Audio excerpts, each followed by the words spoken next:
Sambo Semo, written by Philosofree Cheney and illustrated by Carizza Los Baños.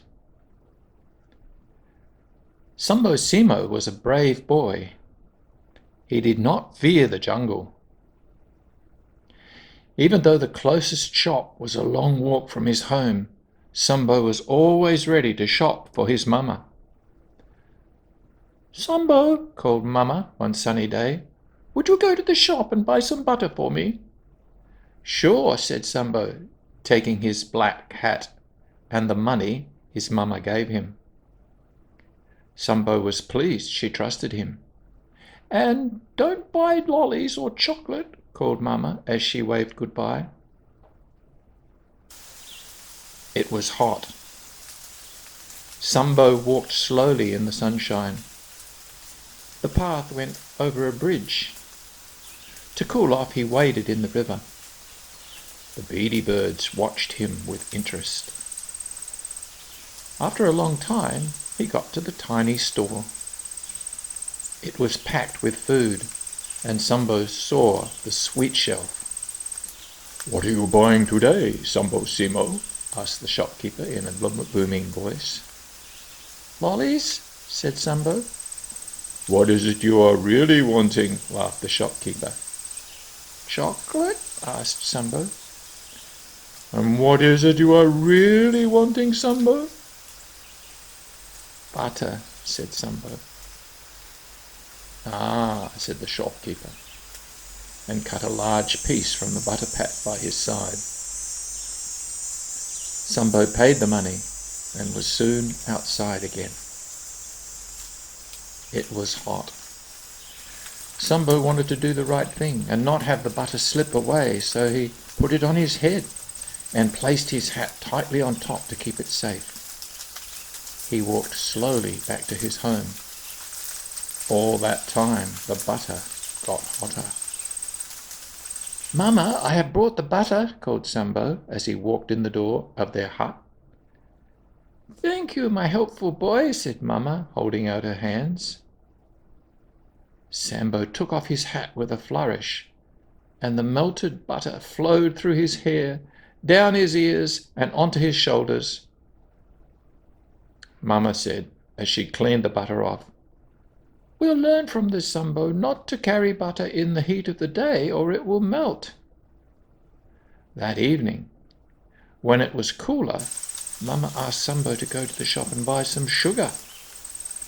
Sambo was pleased she trusted him. It was not so hot. Sambo walked steadily in the sunshine.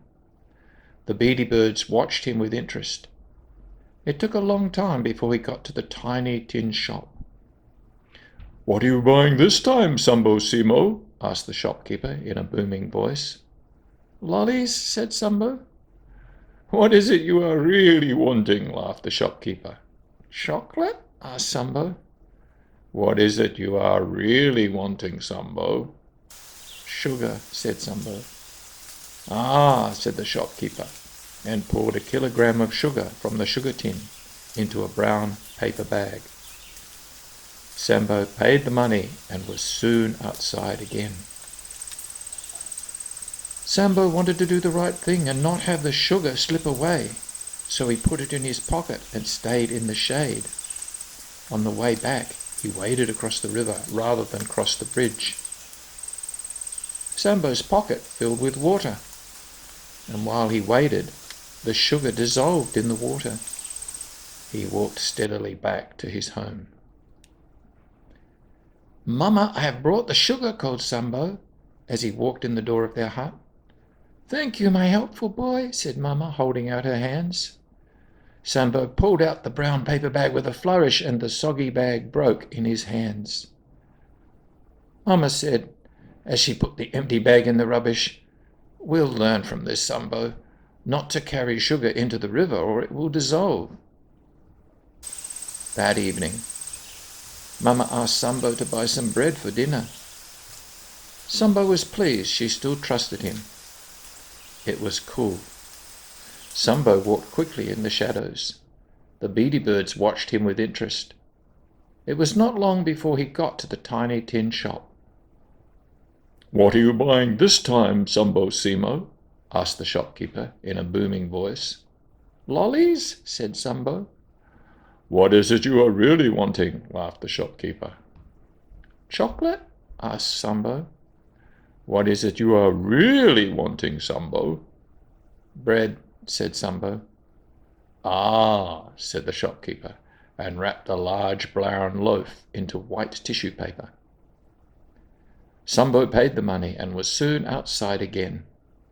It was cool, so Sambo was not afraid of the bread melting. When he got to the river, Sambo crossed over the bridge so the bread would not dissolve. But when he got near home, the beady birds saw the bread and swooped. Sambo was angry with the beady birds. He did not want them to eat the bread. And then Sambo had a good idea.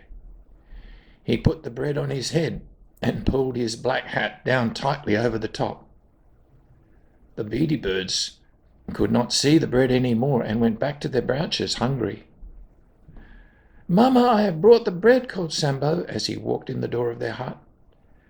"Thank you, my helpful boy," said Mama, holding out her hands.